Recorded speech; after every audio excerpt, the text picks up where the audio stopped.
욥기 10장 1절서부터 22절입니다. 내 영혼이 살기에 곤비하니 내 불평을 토로하고 내 마음이 괴로운 대로 말하리라. 내가 하나님께 아뢰오리니 나를 정죄하지 마시옵고 무슨 까닭으로 나와 더불어 변론하시는지 내게 알게 하옵소서. 주께서 주의 손으로 지으신 것을 학대하시며 멸시하시고 악인의 꾀에 빛을 비추시기를 선히 여기시나이까. 주께도 육신의 눈이 있나이까. 주께서 사람처럼 보시나이까. 주의 날이 어찌 사람의 날과 같으며 주의 해가 어찌 인생의 해와 같기로 나의 허물을 찾으시며 나의 죄를 들추어 내시나이까. 주께서는 내가 악하지 않은 줄을 아시나이다. 주의 손에서 나를 벗어나게 할 자도 없나이다. 주의 손으로 나를 빚으셨으며 만드셨는데 이제 나를 멸하시나이다. 기억하옵소서. 주께서 내 몸 지으시기를 흙을 뭉치듯 하셨거늘 다시 나를 티끌로 돌려보내려 하시나이까. 주께서 나를 젖과 같이 쏟으셨으며 엉긴 젖처럼 엉기게 하지 아니하셨나이까. 피부와 살을 내게 입히시며 뼈와 힘줄로 나를 엮으시고 생명과 은혜를 내게 주시고 나를 보살피심으로 내 영을 지키셨나이다. 그러한데 주께서 이것들을 마음에 품으셨나이다. 이 뜻이 주께 있는 줄을 내가 아나이다. 내가 범죄하면 주께서 나를 죄인으로 인정하시고 내 죄악을 사하지 아니하시나이다. 내가 악하면 화가 있을 것이오며 내가 의로울지라도 머리를 들지 못하는 것은 내 속에 부끄러움이 가득하고 내 환난을 내 눈이 보기 때문이니이다. 내가 머리를 높이 들면 주께서 젊은 사자처럼 나를 사냥하시며 내게 주의 놀라움을 다시 나타내시나이다. 주께서 자주자주 증거하는 자를 바꾸어 나를 치시며 나를 향하여 진노를 더하시니 군대가 번갈아서 치는 것 같으니이다. 주께서 나를 태에서 나오게 하셨음은 어찌함이니이까. 그렇지 아니하셨더라면 내가 기운이 끊어져 아무 눈에도 보이지 아니하였을 것이라.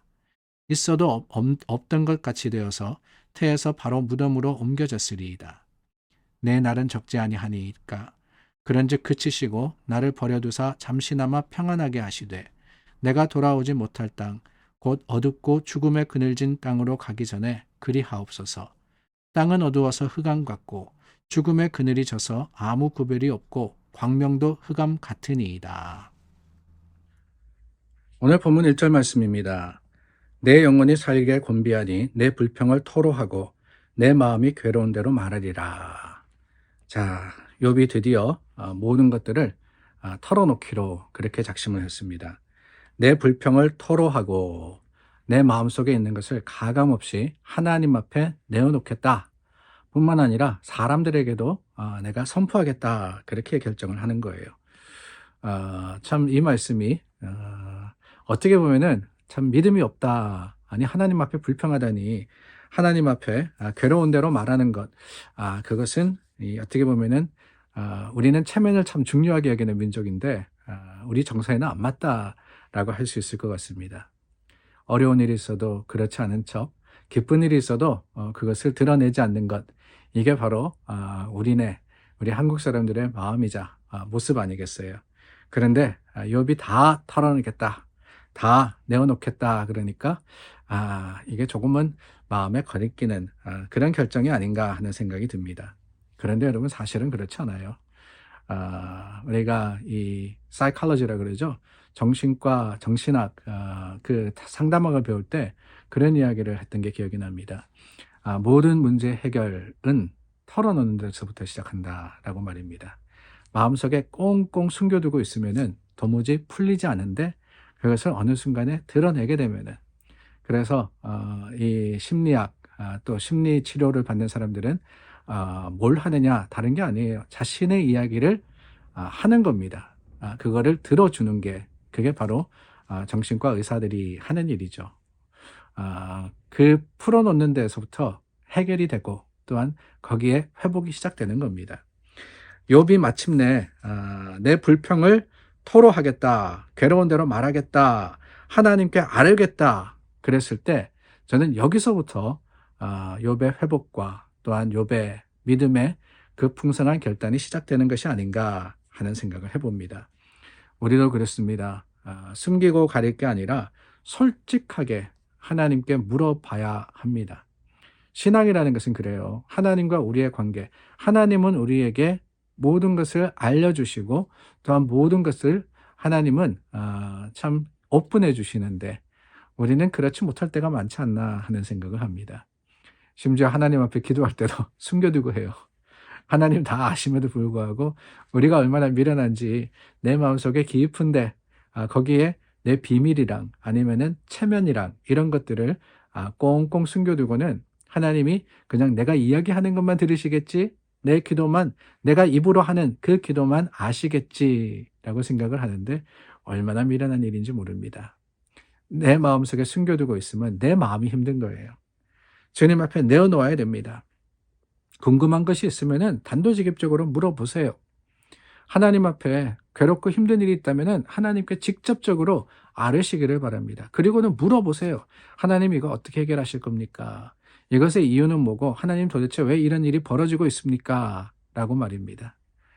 그러면은 하나님께서 그 과정을 통해서 회복시키실 겁니다. 어제도 말씀을 드렸죠. 욥기는 대화라고 말입니다.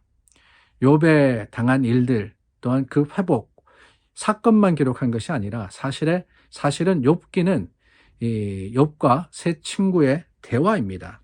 엘리바스, 빌닷 그리고 소발이라는 세 사람이 욥과 함께 했는데 그리고 그 과정 속에서 대화를 했는데 그 대화의 내용을 기록한 게 욥기인데 이 중요한 욥기의 그 결론이 뭐냐? 다른 것이 아닙니다. 가만히 살펴보면은 다 맞는 말이라고 말씀을 드렸죠. 서로 맞는 이야기 하고 있습니다. 서로 논리적으로 또한 신앙적으로 자신들이 배운 것들 또한 자신들이 경험한 것을 잘 이야기합니다. 그런데 뭐가 문제냐?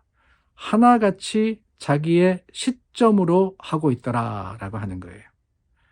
내가 배운 것, 내가 생각한 것, 내가 아는 것, 내가 판단하기에 라고 하면서 욥의 그 고난을 가지고 이러쿵저러쿵 이야기를 하는 게 그게 바로 세 친구들의 모습이었고 욥도 익셉션은 아닙니다. 예외가 아니에요. 욥도 자신의 아는 것과 자신이 생각하는 것을 계속해서 그러니까 대화가 되는 거죠. 좋은 말로 대화지 나쁜 말로는 말싸움입니다. 말싸움. 친구들과 욥이 싸우고 있는 거예요. 누가 옳다 뭐가 맞다를 가지고 말입니다. 자기의 시점만을 주장하기 때문에 그런 게 아닌가 하는 생각이 듭니다. 그런데 여러분 여기에 중요한 깨달음이 있습니다. 여기에 놀라운 사건의 반전이 있어요. 그게 뭐냐? 결국에는 어떻게 되느냐라고 하는 것이지요. 자기가 본 것을 따지고 이야기하지만 이 욥기의 이 결론은 뭐냐? 하나님이 이들에게 나타나시는 겁니다. 하나님이 나타나시는 거예요. 그리고는 그때 욥이 한 고백이 있습니다. 뭐냐? 내가 내 눈으로 직접 하나님을 보나이다. 하나님을 보고 알게 되었습니다. 라고 하는 거예요. 어떻습니까, 여러분? 우리의 신앙은 내 생각과 내 판단으로 하는 것이 아니지 않습니까? 우리가 주님을 믿는다라고 하는 것은 내가 가지고 있는 기준에서 하나님을 내가 어떠한 잣대를 가지고 measure하는 게 아닙니다. 오히려 그 하나님의 시선으로 볼 수 있도록 끊임없이 노력하고 끊임없이 변화하는 것, 그게 신앙입니다. 그리고 마침내 주님의 뜻 가운데 그 뜻을 우리가 인정할 때 우리는 신앙의 성숙을 이루게 되는 거예요. 나름대로 보는 게 다 있죠. 나름대로 판단하는 것도 있습니다. 그러나 여러분, 지혜는 어디에 있느냐? 그것을 가지고 우리가 결정하는 것이 아니라 그때 어떤 상황 속에서 말씀을 우리가 보고 그 말씀을 묵상함으로써 하나님의 뜻이 뭐냐라는 것을 찾는 데 있는 거예요.